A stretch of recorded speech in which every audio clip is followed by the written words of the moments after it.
Dengan menjadi manusia yang adil dan beradab, insya Allah sila ketiga Persatuan Indonesia akan menjadi kekuatan segenap bangsa Indonesia dalam perang Badar melawan korupsi.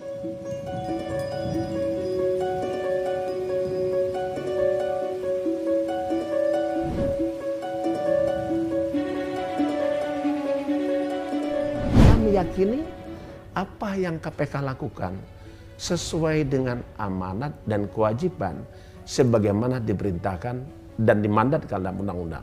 Dan jangan ada juga satu individu mengatakan pahlawan pemberantasan korupsi. Nggak ada itu.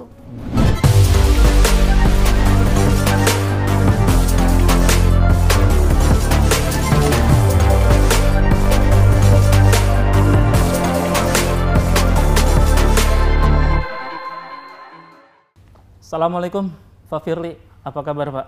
Waalaikumsalam, alhamdulillah sampai hari ini kita sehat walafiat. Walaupun kondisi pandemi COVID-19, tetapi tugas harus terlaksana. Nah, ini terkait tugas ini Pak. Ya. Saya terima kasih banyak loh. Ya. Ini sebuah kehormatan. Kami minta Bapak di hari libur, ternyata Bapak, oke, jam berapa? Siap laksanakan. Terima kasih lagi loh Pak. Ya, sebagai pejabat publik, bila mana kita ada waktu, tentu kita akan sempatkan untuk memenuhi, apalagi terkait dengan penyampaian pesan supaya tidak terjadi kekisruhan. Biasanya kalau hari libur aktivitas apa aja Pak? Secara rutin saya dari dulu hari libur itu saya isi dengan kegiatan-kegiatan olahraga dan kegiatan bersama keluarga. Olahraga saya biasa tenis maupun badminton. Istri pun anak serta ikut juga. Saya itu yang saya isi dengan kegiatan-kegiatan di hari libur. Bisa berapa lama kalau tenis meja itu? Tenis lapangan kan, bukan tenis meja ya? Tenis lapangan. Kita main 3 set, game 9 di 3 kali 9. Bisa 3 jam dong itu? Ya, kurang lebih sekitar 3 jam. Luar biasa itu, stamina. Berarti berat badan stabil Pak? Sampai hari ini seperti ini. Stabil ya? Iya, ya, lebih turun daripada awal. Sekarang sekitar 88 sampai 90-an lah. Yang biasanya berapa? Dulu pernah di atas itu, tetapi juga pernah juga di bawah itu. Kalau dengan gonjang-ganjing yang dalam sebulan terakhir ini ramai di media terkait TWK, itu berpengaruh nggak? Ke pola makan Bapak, ke tidur Bapak gitu? Iya, tentu sebagai pejabat publik, penyelenggara negara, dan pelayan masyarakat, serta melaksanakan kebijakan publik, tentu kita harus mengelola bagaimana kita bisa menyiapkan waktu, tetapi kita tetap fokus kepada pekerjaan.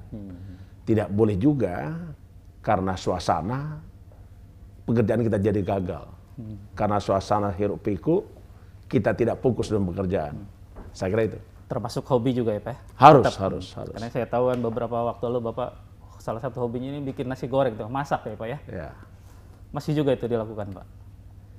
Ya itu untuk kepentingan keluarga saya lakukan. Kepentingan keluarga ya. Pak, Bapak saya tahu sudah menjalankan prokes. Sudah, alhamdulillah saya boleh sudah. Kita lepas ya Pak ya? Baik, makasih. Ya.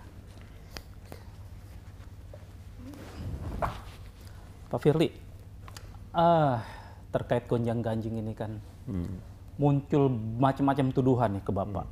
Salah satu puncak ini Bapak ini dituduh membangkang terhadap perintah Presiden katanya Pak. Karena ketika Bapak Presiden menyatakan di dalam TWK bukan menjadi satu-satunya untuk penentuan alih status dari pegawai KPK menjadi ASN gitu kan. Tentu di era demokrasi dan keterbukaan, tentu siapapun boleh memiliki asumsi, pendapat, opini.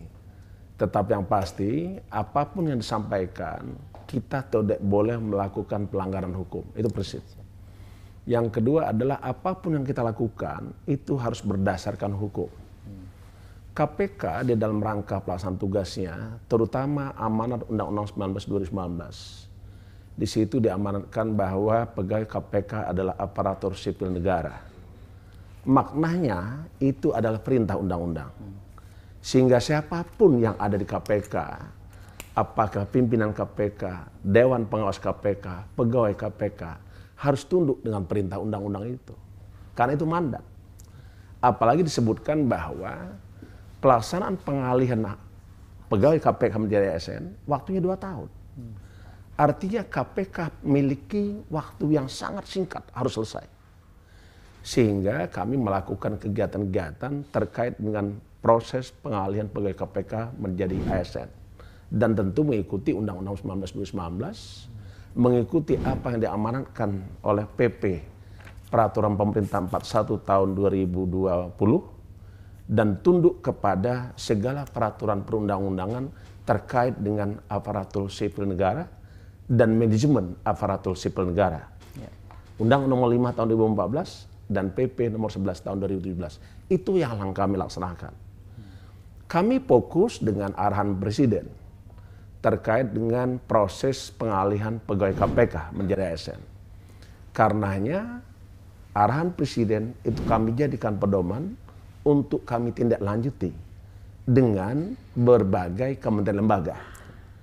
Karenanya terbukti pada tanggal 25 Mei 2021 KPK menjalankan arahan Presiden membahas 75 pegawai yang tidak memenuhi syarat sebagai ASN itu dibahas dengan Kementerian Kumham, Menpan, BKN, LAN RI, Komisi Aparatur Sipil Negara. Itu maknanya kami care dan fokus untuk melanjuti arahan Presiden. Presiden dalam hal ini tentu dibantu oleh para pembantu beliau. Terkait khusus pengalihan pegawai KPK menjadi ASN, ada Menkumham, ada Menpan RB, dan lembaga-lembaga lain seperti BKN, Komisi Aparatur Sipil Negara. Itulah mitra kerja KPK untuk bagaimana mewujudkan amanat undang-undang bahwa pegawai KPK adalah aparatur sipil negara. Jadi kalau kalimat tadi disebut pembangkangan, saya pun baru dengar kalimat pembangkangan itu. Karena buktinya kami betul-betul menindaklanjuti, memahami, dan mengimplementasikan arahan Presiden itu. Dan pada tanggal 25 Mei 2021, dari jumlah 75 pegawai yang dinyatakan tidak memenuhi syarat menjadi ASN, kita bahas secara komprehensif, sehingga hasilnya dari 75 pegawai yang tidak dinyatakan tidak memenuhi syarat menjadi ASN, ada 24 pegawai yang tidak memenuhi syarat pegawai menjadi ASN, tetapi diberikan kesempatan untuk mengikuti pendidikan, latihan bela negara dan wawasan kebangsaan. Sementara yang 51 lagi itu dinyatakan tidak memenuhi syarat. Jadi saya kira Menpan RB dan Kumham hadir di dalam rapat secara lengkap paripurna itu adalah tindak lanjut dari arahan Presiden yang kami lakukan bersama kementerian lembaga. Saya kira itu. Oke. Kalau terkait dengan putusan MK yang selalu menjadi argumen teman-teman yang tidak lulus TWK itu, bahwa putusan MK menyatakan tidak boleh merugikan, katanya kan, para pegawai yang dialih statuskan. Ini posisi putusan ini sebetulnya seperti apa? Diabaikan? Kami tidak ingin masuk dalam ranah keputusan Mahkamah Konstitusi. Tapi yang jelas apa yang diputuskan oleh MK itu kami laksanakan. Kalimat pengalihan pegawai KPK menjadi ASN tidak boleh merugikan, itu masuk dalam pertimbangan Mahkamah Konstitusi. Bukan di putusannya. Sesungguhnya KPK sudah bekerja keras untuk melaksanakan apa yang diamanatkan oleh undang-undang.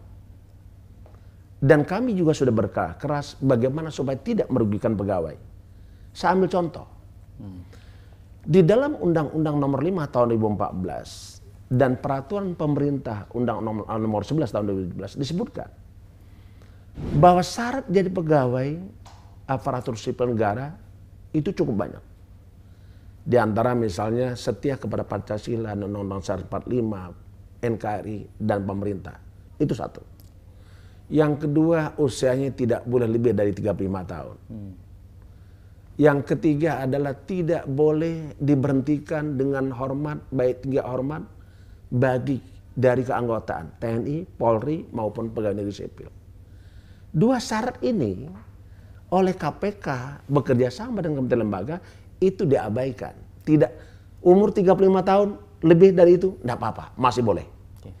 Orang yang sudah berhentikan dari keanggotaan, dari TNI, dari Polri, dari PNS, itu tetap bisa mengikuti proses pengalihan pegawai KPK menjadi ASN. Itu maknanya KPK, kami bersama pejabat struktural berjuang untuk kepentingan pegawai supaya tidak merugikan pegawai. Yang ketiga, yang KPK juga perjuangkan terkait dengan syarat untuk menjadi ASN. Itu sesuai dengan peraturan pemerintah nomor 11 2017. Menurut penjelasan BKN dan Kemenpan, disebutkan bahwa setiap orang yang akan jadi ASN itu harus melalui 3 proses, yaitu seleksi.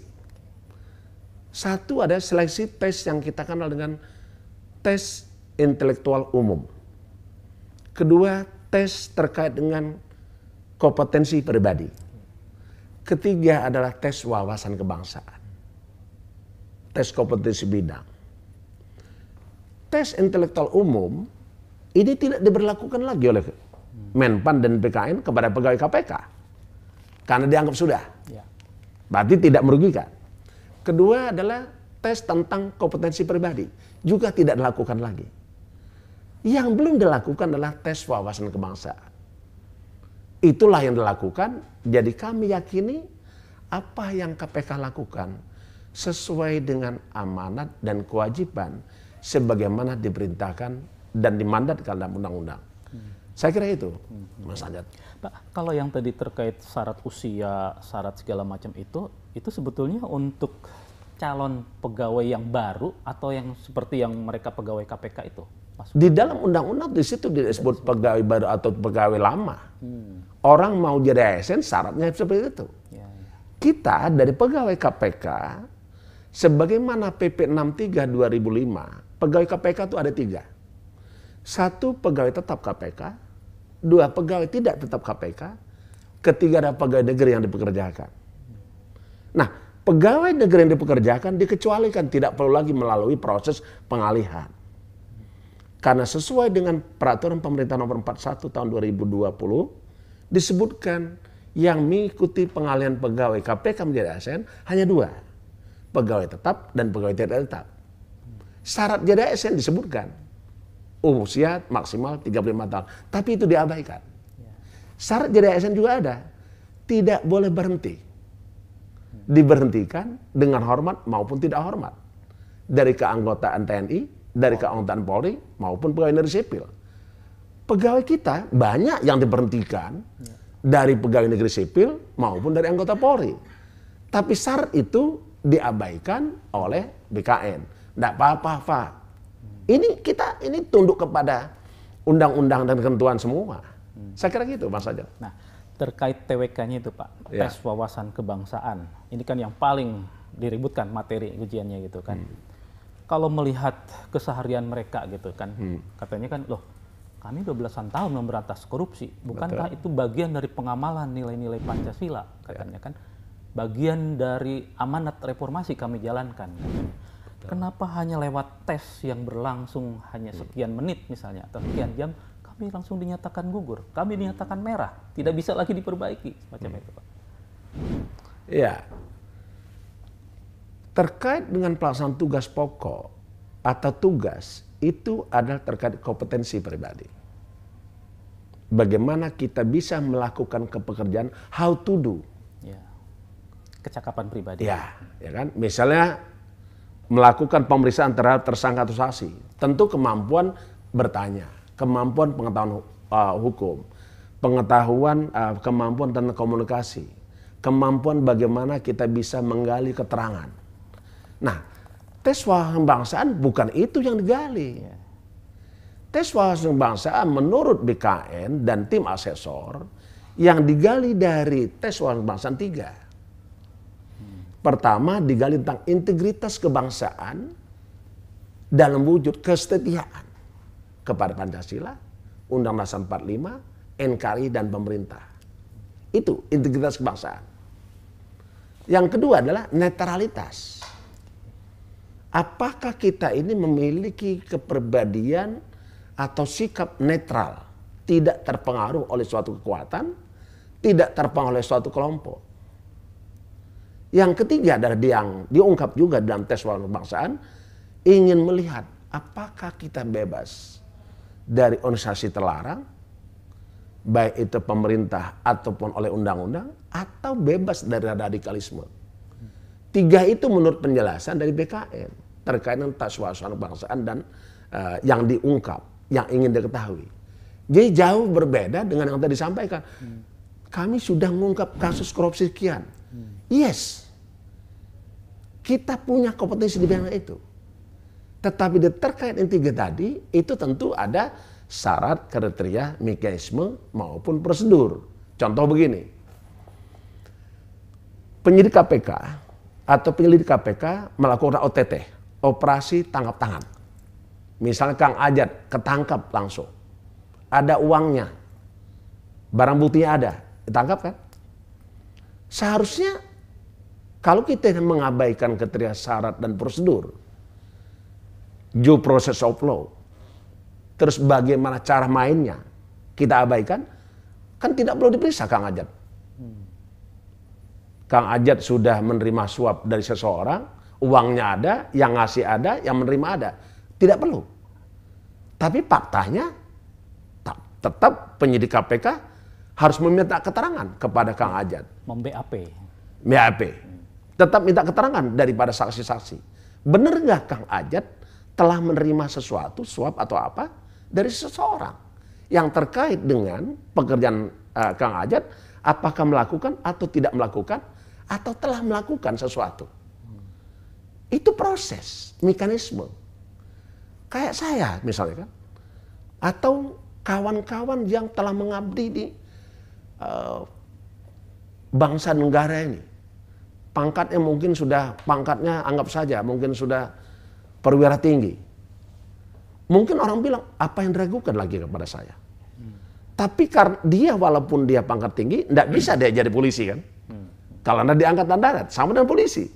Polisi juga tidak bisa jadi angkatan darat. Karena itu tadi, ada prosesnya. Sama dengan kita. Kita pegawai KPK ingin menjadi ASN. Proses pengalihan itu ada perencanaan, ada pelaksanaan, ada kerentuan-kerentuan yang harus diikuti. Dan KPK yakini apa yang dilakukan KPK mengikuti perintah dan mandat undang-undang. Begitu saja, Kang Ajat. Atau begini mungkin Pak, dalam kesehariannya, apakah 75 pegawai yang dinyatakan tidak memenuhi syarat TWK itu tidak memenuhi syarat menjadi ASN? Menjadi ASN itu memperlihatkan indikasi-indikasi dia tidak loyal kepada Pancasila, terlibat radikalisme, atau dengan organisasi terlalang semacam itu? Ya, sekali lagi kami tidak mau masuk itu. Karena itu bukan ranah kami. Bukan ranah KPK. Dan tidak ada satupun yang mengetahui kenapa Anda dianggap tidak memenuhi syarat jadi ASN. Yang tahu adalah alat ukur. Semua pegawai 1351 mengikuti proses. Mengikuti tes yang disebut dengan indeks moderasi bernegara. Mengikuti proses profiling, mengikuti proses wawancara. 1351 pegawai ikut, dari ukuran kriteria syarat tadi, mekanisme tadi, prosedur tadi, lolos. 1274. Dan sudah dilantik ya? Sudah dilantik. Bagaimana dengan yang 75? Itulah yang menjadi pikiran kita. Itulah juga yang menjadi pekerjaan kita. Tapi kita juga tidak boleh membuat kalimat memfitnah bahwa tesnya salah. Toh buktinya ada lulus. Saya kira itu Kang Ajat. Nah itu memang jadi pertanyaan nih. Sehingga kemudian juga kan peluru kembali diarahkan ke Pak Firly. Kenapa yang tidak lolos itu justru mereka-mereka yang banyak melakukan OTT misalnya sedang menangani kasus-kasus besar macam gitu ya. Malah ada yang mengaku ke kami juga Pak dalam wawancara sebelumnya itu, ya kebetulan kami pernah terlibat dalam sebuah tim yang memeriksa Pak Firly katanya gitu kan, sehingga ini ada motif Pak Firly ini, ada dendam pribadi Pak Firly kepada kami sehingga ditarget katanya kami ini semacam itu. Begini, pelaksanaan pengalihan ASN, pegawai KPK menjadi ASN itu sesuai dengan syarat, ketentuan, petunjuk pelaksanaan sebagaimana undang-undang. KPK tidak boleh melanggar hukum dalam proses pengalihan pegawai KPK menjadi ASN. Tidak boleh sama sekali. Dan berikutnya, kami tentu menjunjung tinggi integritas. integritas setiap individu, integritas setiap kementerian lembaga. Pelaksanaan pengalihan pegawai KPK menjadi ASN itu melibatkan beberapa kementerian lembaga. Sehingga saya yakin masing-masing kementerian lembaga memiliki integritas sama dan tidak ingin dicampuri, juga tetap kita menjaga independensi. Sama dengan yang ditunjukkan oleh KPK. KPK tidak akan mungkin mengintervensi BKN supaya ini lulus, supaya ini tidak lulus. Tidak mungkin. Jadi tidak ada ruang bagi pimpinan KPK untuk meminta supaya orang yang tidak lulus. Itu sangat fitnah. Karena mustahil itu bisa kita lakukan. Karena ruangnya tidak ada. Apakah mungkin dilakukan? Karena ruangnya tidak ada. Tapi ingat, yang perlu kita ingat juga, kalimat fitnah, menyerang orang, mengatakan pendapat, opini, membangun suatu ide, itu bebas karena alam demokrasi. Tetapi kita tidak boleh menebar fitnah. Tapi ada satu kalimat yang saya ingat betul. Jikalau kita melakukan perbuatan kebaikan, bisa saja ada fitnah. Berbuat baik pun ada fitnah. Ada fitnah. Tetapi ingat, setiap fitnah tidak akan pernah ada kebaikan. Loh, ini kan KPK menyelenggarakan pengalihan pegawai. 1.351. Lulus memenuhi syarat menjadi ASN 1.274. Lulus. Yang tidak memenuhi syarat 75. Kenapa yang 75 atau siapapun dia membangun opini fitnah? Coba kita tanya dengan yang 1.274. Ukuran sama. Alatnya sama. Instrumennya sama. Waktu mengerjakan sama. Wawancaranya sama. Hasil yang berbeda. Padahal 1.351 ini setiap individu KPK boleh memberikan versi terbaik dan tampilan terbaik mereka. Begitu saya kira. Tapi benar nggak sih Pak, dalam sebuah kesempatan katanya Pak Firly menyampaikan semacam garansi lah. Udahlah ikut aja, ini kan tes mungkin tanda petiknya ininya cuma formalitas gitu. Bahkan Mas Novel Baswedan pun katanya pernah berkomunikasi, entah langsung entah lewat media sosial atau WA gitu ke Pak Firly. Mempertanyakan atau menanyakan, Pak ini TWK ini akan seperti apa? Jaminannya apa? Kayak gitu. Ada memang komunikasi dengan Pak Novel? Setahu saya pribadi tidak pernah menerima penyampaian apakah itu lewat WA, apakah lewat apapun.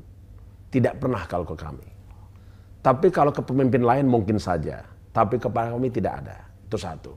Kedua, kami meyakini bahwa tes wawasan kebangsaan itu tidak ada yang sulit. Karena yang ditanya adalah tentang pribadi Anda. Yang ditanya adalah sikap Anda, bagaimana Anda menyikapi suatu pertanyaan dan pernyataan. Itu tadi kan 3 itu kan. Misalnya ingin diungkap tentang integritas kebangsaan. Anda ini setia nggak sih dengan Pancasila, Undang-Undang 45, NKRI dan pemerintah? Ada nggak keraguan Anda dengan seluruh pegawai Anda? Tentu tidak ada keraguan. Yakin pasti kan. Ada nggak keraguan Anda ini netralitas atau tidak netralitas? Saya tidak punya keraguan bahwa Anda tidak netralitas. Anda pasti netralitas. Yang ketiga adalah, saya juga tidak punya keraguan bahwa Anda adalah bebas dari unsur terlarang, bebas daripada paham radikalisme. Tapi itu keyakinan saya. Semuanya terpulang kepada Anda. Jangankan Anda yang bukan saudara saya. Anak istri pun kita tidak tahu apakah dia terlibat atau tidak terlibat. Tidak ada yang jamin. Dan Bapak memang sebagai pimpinan lumayan mengenal juga ya semua pegawai di lingkungan KPK, khususnya yang 75 gitu, orang. prinsipnya kan begitu Pak. Kalau dibilang 75 saya kenal, tidak juga. Saya sampai hari ini tidak hafal siapa saja yang 75. Yang tidak memenuhi syarat itu. Dan 75 itu tersebar di beberapa direktorat kedeputian sekjen. Saya ambil contoh, ini ada catatan ini. Supaya saya tidak keliru. Nah ini. Dari 75 yang tersebar, yang tidak memenuhi syarat itu, pegawai tetap 64 orang. 64. Pegawai tidak tetap 11 orang. Sebarannya ada di Sekjen, ada di Inspektorat, ada di Keputihan Informasi dan Data, ada di Keputihan Koordinasi Supervisi, ada di Keputihan Pencegahan Monitoring, ada di Keputihan Penindakan dan Eksekusi. Tersebar. Jadi saya bisa pastikan bahwa tidak ada kita menghendaki satu orang individu pun yang tidak lulus.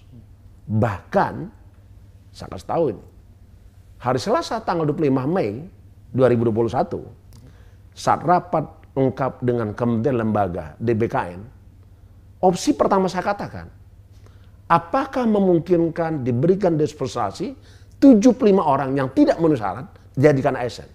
Tidak ada yang bisa.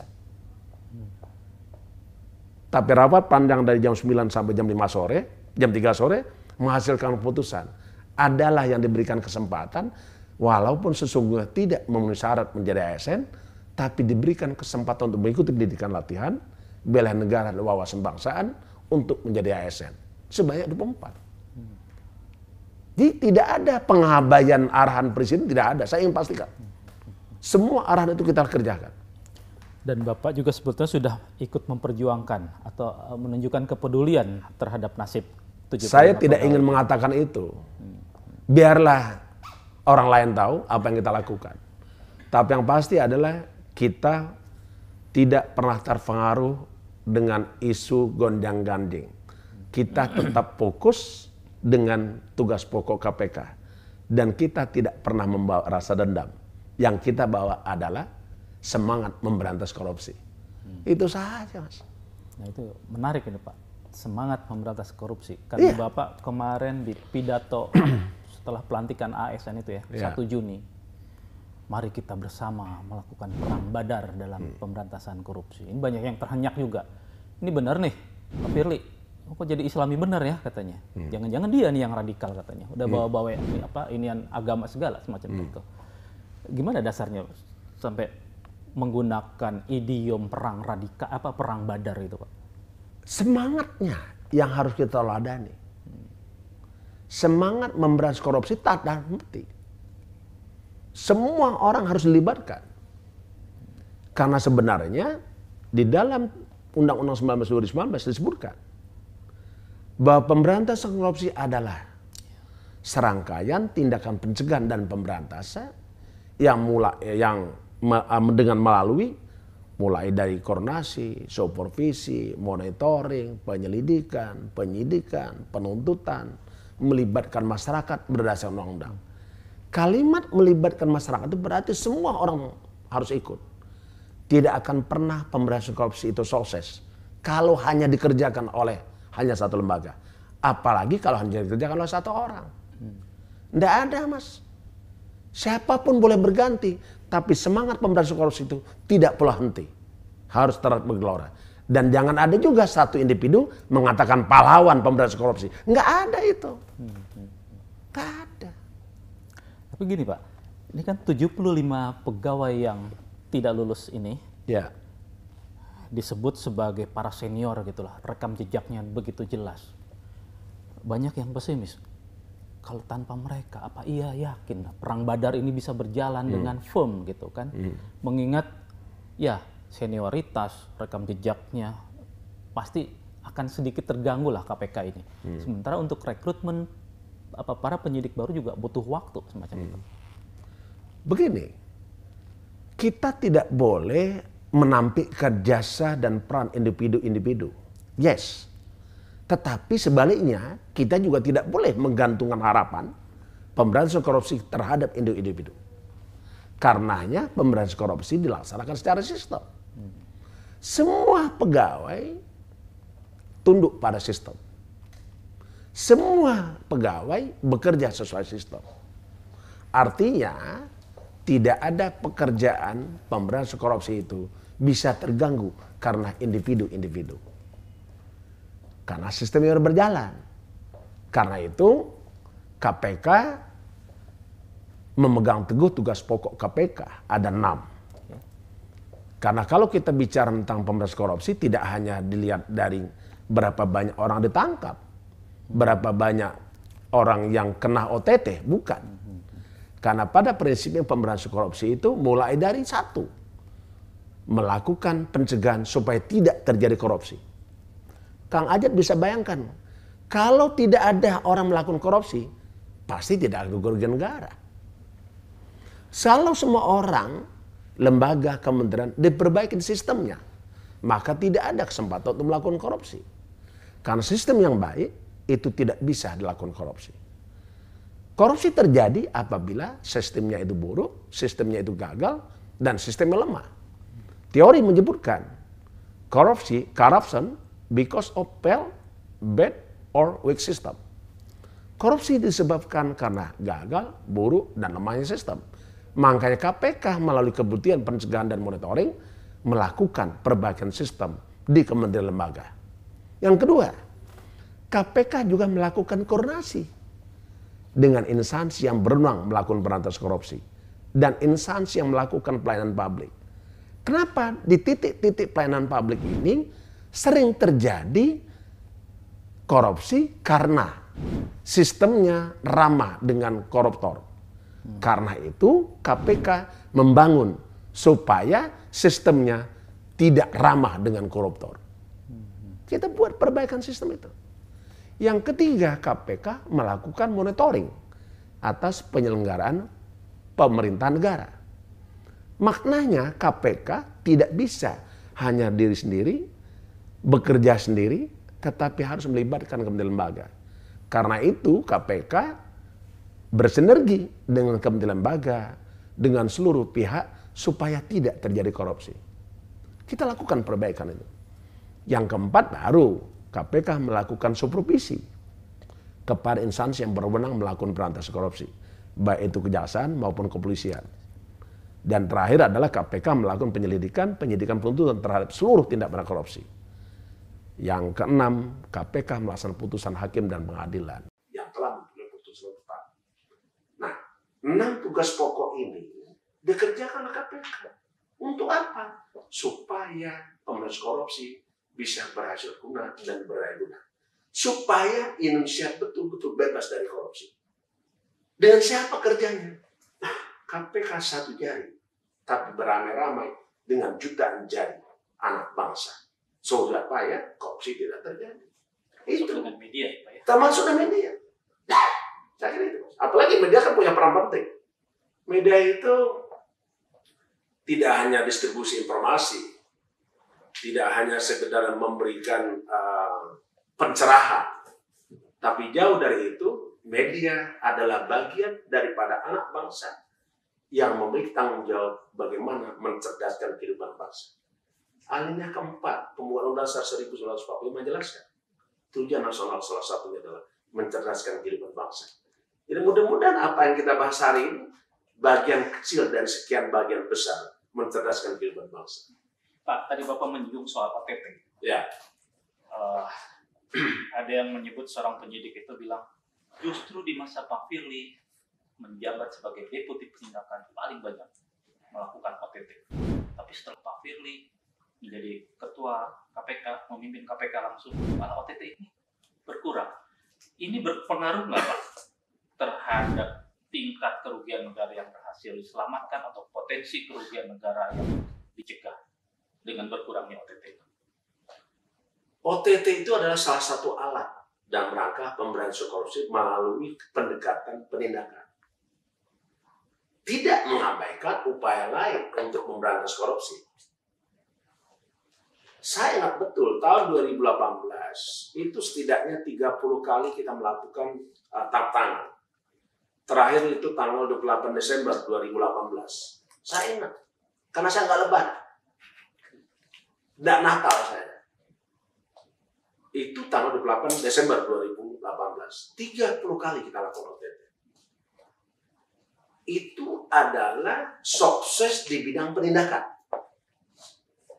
Bukan sukses pemberantasan korupsi loh ya. Baru penindakan. Baru penindakan. Itu adalah salah satu alat ukur suksesnya penindakan karena ada tangkap tangan. Tertangkapnya seseorang pada saat melakukan tindak pidana. Atau tertangkapnya seseorang tuh saat dia ada barang bukti padanya. Atau tertangkap dia karena diteriak oleh hal ramai bahwa dia melakukan tindak pidana. Itu tangkap tangan. Tetapi ada pendekatan lain yang perlu juga dan tidak boleh dikesampingkan oleh KPK. Yaitu satu, pendidikan masyarakat. Strategi pendidikan masyarakat ini membuat orang paham apa itu korupsi, membuat orang paham itu sebab-sebab korupsi, membuat paham orang bahayanya korupsi. Sehingga semua orang yang kita ajak di dalam pendidikan masyarakat, apakah itu jaring pendidikan, kementerian lembaga, penyelenggara negara, calon penyelenggara negara, partai politik, orang yang bergerak di bidang badan usaha milik negara, badan usaha milik swasta, para rekanan yang ada pengadaan barang dan jasa, kita ajak. Nanti kalau Anda lakukan korupsi, maka program pembangunan nasional tidak bisa berjalan. Angka kemiskinan akan tetap tinggi. Investasi nggak mau masuk. Karena ada korupsi. Ada terjadi kesulitan pelayanan publik. Sehingga karena orang paham bahaya korupsi, maka semua mengatakan tidak mau jadi melakukan korupsi. Itu sukses besar seharusnya.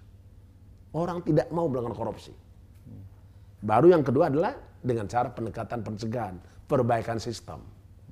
Dengan sistem baik, tidak ada korupsi, tidak ada peluang untuk korupsi, tidak ada celah orang korupsi. Tapi kalau tetap terjadi, tetap kita lakukan penindakan. Penindakan salah satu upayanya adalah bagaimana kita bisa melakukan penindakan dan penegakan hukum, tentu tetap untuk kepastian hukum, tetap untuk keadilan, tetap untuk kemanfaatan. Dasar-dasar asas-asas penegakan hukumnya ada. Harus ada kepentingan umum di situ, harus ada akuntabilitas di situ, harus proporsional, harus memenuhi kepastian hukum, harus memenuhi keadilan. Dan yang terakhir, yaitu menjunjung tinggi hak asasi manusia. Itu saya kira, Kang Ajat, yang harus kita kembangkan. Dengan 3 strategi tadi itu, maka betul-betul suatu saat NKRI bebas dari korupsi. Itu cita-cita kita. Cita-cita seluruh anak bangsa saya yakin. Tadi belum terjawab Pak, soal kerugian negaranya Pak yang dicapai. Kerugian negara, kalau itu, jadi gini, kalau kita berbicara tentang kerugian negara, pertama dengan cara pendidikan masyarakat. Dengan orang sadar tidak mau korupsi, pasti tidak ada kerugian negara. Dengan pencegahan kita lakukan perbaikan sistem, maka tidak ada celah orang untuk melakukan korupsi. Kita sudah menyelamatkan potensi kerugian negara.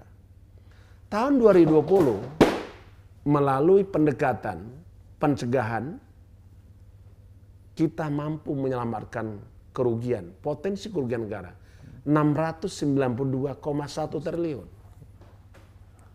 Penindakan, kita betul, oh ini ada kajian korupsi.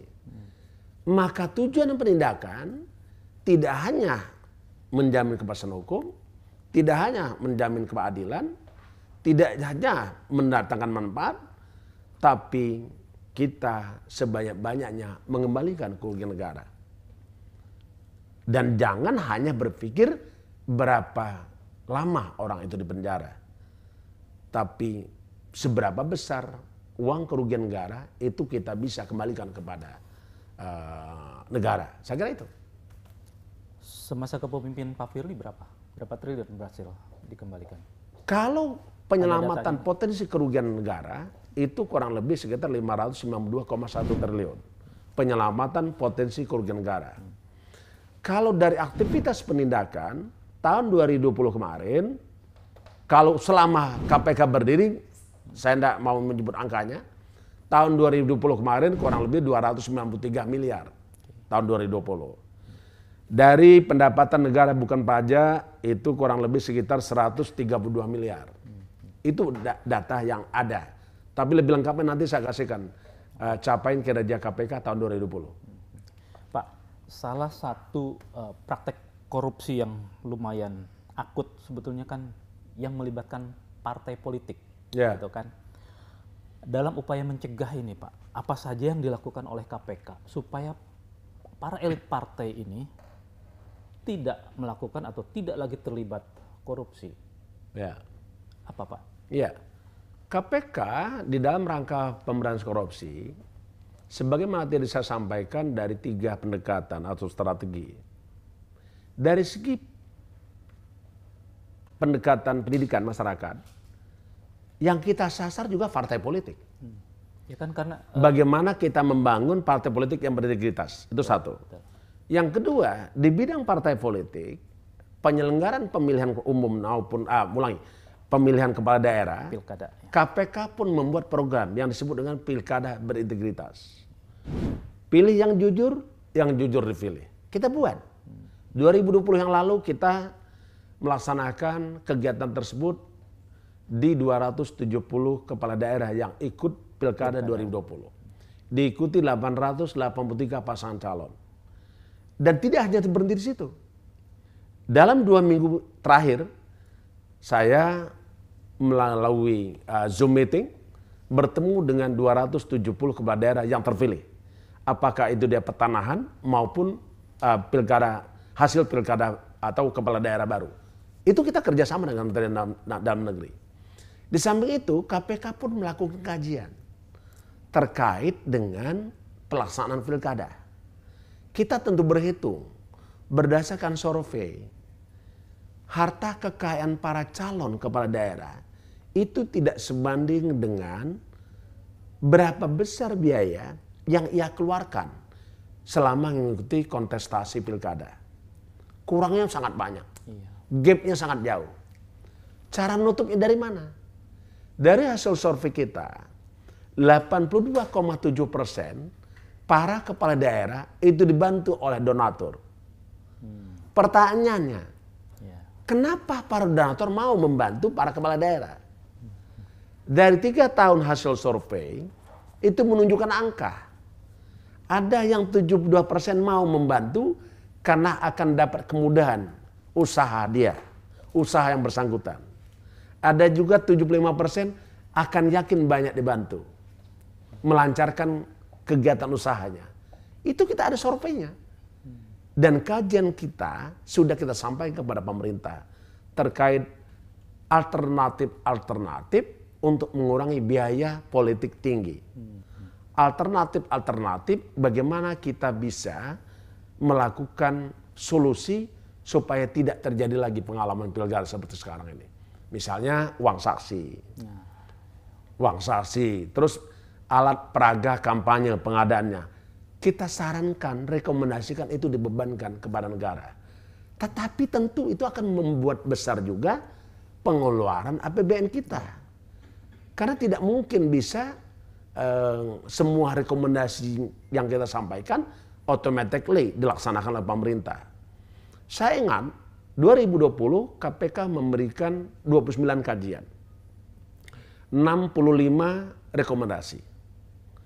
2020 khususnya. Itu khusus terkait pilkada aja, pemilu? Bukan, banyak hal. Termasuk di dalamnya program penanganan COVID dan pemulihan ekonomi nasional. Itu kita berikan kajian. Ringkasannya 65 rekomendasi yang kita berikan kepada pemerintah. 45 rekomendasi diimplementasikan, ditindaklanjuti pemerintah. 20 yang masih sedang proses. Tahun 2021 ini, kemarin kami juga sudah menyusun kajian yang akan kita sasar khususnya kepada 5 program prioritas KPK memberantas korupsi. 5 fokus area itu antara lain 1, di bidang bisnis dan tata niaga. Karena ini berpengaruh kepada kebutuhan pokok masyarakat, kemudahan perizinan dan lain-lain. Menurunkan angka biaya produksi. Yang kedua yaitu bidang sumber daya alam. Yang ketiga di bidang pelayanan publik. Yang keempat kita fokus juga di bidang praktik-praktik politik. Apakah itu pilkada dan lain-lain. Yang terakhir adalah terkait dengan bidang reformasi birokrasi dan penegakan hukum. Karena sampai hari ini reformasi birokrasi kita masih jadi masalah karena banyak hal kepala daerah terlibat kasus korupsi karena jual beli jabatan. Nah, saya kira itu, Kang Ajat. Pak, terakhir Pak, saya penasaran Seorang Firly Bahuri, kenapa mau jadi polisi awalnya, Pak? Kenapa? Kenapa mau jadi polisi awalnya? Ya, semua anak bangsa pasti punya cita-cita. Tetapi satu kalimat yang harus kita sikapi adalah manusia itu lahir untuk hidup. Tapi sesungguhnya dia lahir bukan hanya untuk hidup, tetapi dia lahir untuk menyiapkan hidup dan kehidupannya. Boleh saja dulu saya tidak punya cita-cita jadi polisi, tetapi karena hidup dan kehidupan saya mengantarkan saya jadi polisi. Boleh saja seorang presiden tidak punya cita-cita untuk jadi presiden, tapi dalam hidup dan kehidupannya, perjuangannya bisa mengantarkan dia jadi presiden. Artinya apa? Masa depan seseorang, apa yang akan dia terima, sesungguhnya dia tidak pernah mengetahui sama sekali. Tetapi akan sangat menentukan oleh perjuangan dia dalam menghadapi, mengarungi hidup dan kehidupannya. Sama dengan saya. Saya dulu waktu kecil memang pernah kenal dengan sosok polisi yang sering banyak bantu masyarakat. Seketika banjir, jembatan putus, maka polisi juga yang memasang tali tambang dari kulit sapi, dihubungkan dari pohon seberang sungai ke seberang sini. Terus diikatlah rakit dari bambu. Itu polisi yang mengerjakan. Itu saya pernah mengalami itu. Terus kita menyeberang sekolah, bahkan sulitnya tidak ada angkutan apapun, pernah juga kita diajak oleh polisi naik sepedanya. Daerah mana sih Bapak dulu? Kecil? Saya dulu di Dusun Lontar, Kecamatan Muara Jaya, Kabupaten Ogan Komering Ulu. Sumatera Selatan. Sumatera Selatan. Itu saya kira. Jadi itu sosok-sosok itu yang membekas sehingga Bapak juga ingin menjadi seperti polisi-polisi itu gitu ya awalnya itu. Ya cita-citanya ada dulu sebetulnya. Gitu ya. Soalnya ada yang informasi juga, saking pengen jadi polisi, Bapak tuh sampai 6 kali loh ikut tes katanya. Iya, betul sekali. Saya meniti karir tidak begitu gampang dan sangat sulit. Saya lulus SMA tahun 82. Saya daftar Akabri 6 kali, 6 kali saya gagal. 3 kali pertama saya daftar tahun 82, tahun 83, tahun 84. Gagal di Magelang terus. 84 saya daftar Bintara Polisi. Jadilah saya sarjana polisi, dinaslah saya di Bandung. 1 tahun di Bandung, saya daftar lagi, Akabri lagi. Tahun 85, 86, saya berangkat ke Magelang. Tapi hasilnya saya tidak beruntung, saya pulang lagi. Barulah tahun 87 saya bisa diterima sebagai Taruna Akabri. Makna ini adalah menjadikan semangat diri saya, karena sesuatu itu akan terjadi tanpa kita ketahui, dan itulah yang jalan terbaik bagi kita. Dengan kalimat adalah bersyukur, ikhlas dan sabar menerima apa yang diterima sekarang. Kita tentu tidak akan bisa menolak apa yang akan terjadi, baik hari ini maupun esok. Tapi kita tetap berusaha menyempurnakan ikhtiar sekaligus berdoa. Mudah-mudahan yang kita berikan adalah, yang kita dapatkan adalah yang kita butuhkan, bukan yang kita inginkan. Karena bisa saja yang kita inginkan justru tidak pernah kita dapat. Saya kira itu, Mas. Itu yang membuat sekarang Bapak menjadi orang pertama ya Pak di angkatan yang meraih bintang 3. Ya, di Akabri 90 betul saya sendiri. Cuma sekarang saya nggak dipakai karena gara kritik seorang aktivis. Enggak? Tidak. Harinya hari Minggu. Oh, iya. Kan bukan pekerja kita. Iya. Ini kan luar biasa. Makanya, saya bisa sebuah menemani. kehormatan betul Bapak, surprise buat kami. Hari Minggu, kalau mau. Saya tadi tenis kan, selesai tenis karena saya ingat ada jadwal hari ini, kayak ganti baju langsung berangkat ke sini. Masih kebayang nggak Pak, kalau ke depan selesai memimpin KPK, memimpin institusi kepolisian juga? Saya tidak bisa punya bayangan itu. Dan saya tidak pernah bermimpi tentang masa depan saya. Termasuk hari ini, saya juga tidak pernah bermimpi akan ketemu wawancara dengan Kang Ajat. Karena begitu banyak orang yang sudah diwawancara oleh Kang Ajat. Baru hari ini giliran saya. Mungkin inilah waktu yang tepat, saya manfaatkan. Saya hadir tidak terlalu banyak. Saya hadir karena saya harus bicara tentang apa yang harus saya sampaikan. Dan saya bicara karena atas lembaga, bukan karena pribadi saya. Oke. Pak Firly, terima kasih banyak. Oke, makasih. Atas waktunya, atas berbagai paparan dan konfirmasi-konfirmasi yang kami sampaikan. Ya, makasih. Mudah-mudahan Bapak selalu sehat. Amin. Dan tetap setia dengan janji-janji Bapak. Amin. Melakukan perang Badar. Amin. Makasih. Assalamualaikum Pak Firly. Waalaikumsalam warahmatullahi wabarakatuh. Nos. Ya, makasih.